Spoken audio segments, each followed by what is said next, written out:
paalala sa atin na wala tayong ibang maasahan kundi ang ating Panginoong Diyos. Pangatlo, bukod sa maging tapat tayo sa Diyos, umaasa tayo sa Diyos, dapat din tayong maglilingkod sa ating Panginoong Diyos.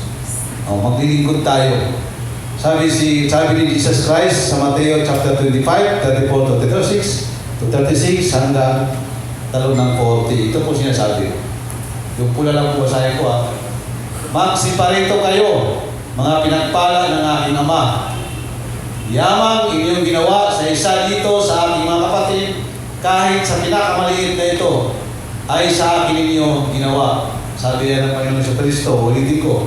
Sabi ni Jesus Christ, magsiparito kayo, mga pinagpala ng aking Ama. Bakit? Yamang inyong ginawa sa isa dito sa aking mga kapatid, kahit sa pinakamaliit na ito, ay sa akin ninyo ginawa. Sabi ni Jesus Christ. Ano daw sabi ni Kristo? Kayo. Sino yung kayo? Yung mga pinagpala ng aking Ama. May pagpapala. Bakit sila pinagpala? Kasi may ginawa sila sa isa sa mga kapatid. Ang sabi ni Kristo, sino yung aking Ama at ina at mga kapatid? Hindi si Maria, hindi yung mga kapatid niya, kundi ang kanyang Ama at ina at mga kapatid ay yung mga sumampalataya sa Kanya. Yan yung kanyang mga kapatid. Tayo yun. Mayroong ginawa sila na ginawa nila kay Kristo. Ano-ano kanyang ginawa? Punta tayo sa dilaw. Sapagkat, basahin na po natin. Basahin ko lang yung una, kayo sasagot ko. Sapagkat ako'y nagutom, ako'y nauhaw, ako'y naging tagaibang bayan, naging hubad ako, ako'y nagkasakit, ako'y nagbilanggo. Ito yung ginawa ng mga taong pinagpala ng Ama. Ginawa nila ito sa mga kapatid sa pananampalataya. At the same time, yan yung ginawa nila kay Jesus Christ. Kaya sila mga pinagpala. Walang pagpapala kung walang paggawa ng mga bagay na ito. Yan ay maka-Diyos na paglilingkod. Hindi pakitang tao. Kanino nila ginawa? Sa sarili o sa iba? Sa kapwa. Kung sinasabi natin na mahal natin ang Diyos, ay mahalin din natin ang ating kapwa, lalo na sa kapatid sa pananampalataya, Galatians 6, 9-10. Ito ay may pagpapala mula sa langit. Paglilingkod ito. Isa pa lang ito sa bahagi ng paglilingkod natin sa ating Panginoon. Mga kapatid, share ko lang po ulit. Ako'y nagkasakit at ako'y inyong ginalaw. Pero sino ang pinagpala? Ako o kayo na dumalaw?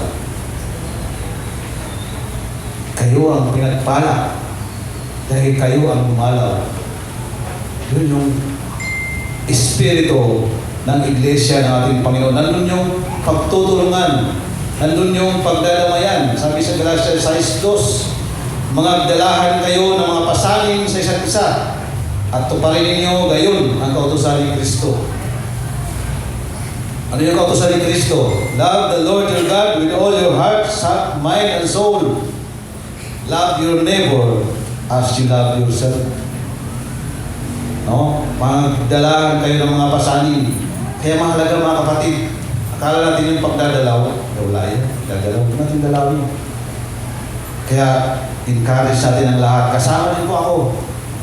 Lahat ng may mga bagay nito, mga suliranin, nagutom, share natin. Acts chapter 2, 41-47. Nandun yung pagbabahagi, pagkapantay-pantay ng mga Kristiyano. No? Pagkapantay-pantay, nagbibigayan, nagtutulungan. Yan yung espiritu at diwa ng pagiging anak, mga anak ng Diyos. Yan ang tunay ng mga maka-Diyos, mga kapatid. Simple lang, no? Nagagawa din ng iba yan. Pero ito, para sa Diyos, hindi para sa sarili. Kaya po, mga kapatid, marami pong mga talata. At ito yung opposite ng makasarili.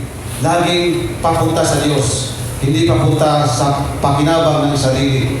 No, pagtulong mo sa kapwa, nagbigay ka ng pagkain sa kapwa, no, nagbigay ka ng damit sa mga nasunugan, yung mga pinatuloy mo, yung mga taga-ibang bayan, may nangyari din yan. Hospitality, hospitable dapat tayo. At yung mga naging hubad, yung mga walang damit, nasunugan, nagbabahagi tayo. Yung mga bagay na yun, ay akala natin simple lang, yun pala yung ginawa na natin sa ating Panginoong Isus. Kaya mga kapatid, sabi ni Apostol Pedro 3:8-9, katapos-tapusan, kayong lahat ay mga isang akala, madamayin, mga ibigang tulad sa mga magkakapatid, mga mahabagin, mga mapagkubabang pag-iisip, na huwag inyong gantihin ng masama ang masama o ng pag-alipusta, kundi pagpapala, sapagkat dahil dito'y kayo tinawag upang kayo magmana ng mga pagpapala. Napakasarap. Gusto natin ng pagpapala, tumulong tayo. Huwag sa sarili, palabas, laging palabas. Kasi nandun yung pagpapala. Yan ang formula ng ating Panginoong Diyos. No? Kaya nga yung channel of blessing, ito pa yung sabi ko, kapag pinigilan mo yung ilog, anong mangyari? Aapaw at mangyari, mawawasak, mapapahamak ang marami. Parang dam, pag ang dam, pag yan ay nawasak, marami ang mamamatay. Kaya yung blessing, dapat i-share, huwag sarilinin.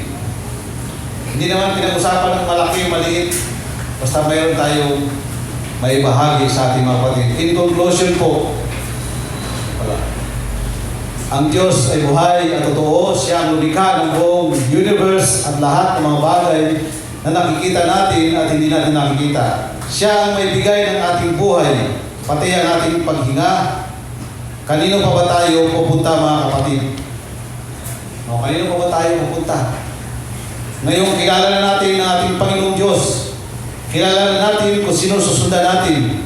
Kaya isang hamon, malaking hamon, ang paalala ko sa inyo, paalala ng Diyos sa atin, na bilang mga anak ng Diyos, dapat manatili tayo sa mga ito, maging tapat tayo, matakot tayo sa Diyos, magpuri tayo sa Diyos, patuloy tayo na umaasa at mag-submit sa ating Panginoong Diyos kasi siya ang nakaalam ano ang mabuti sa ating mga buhay.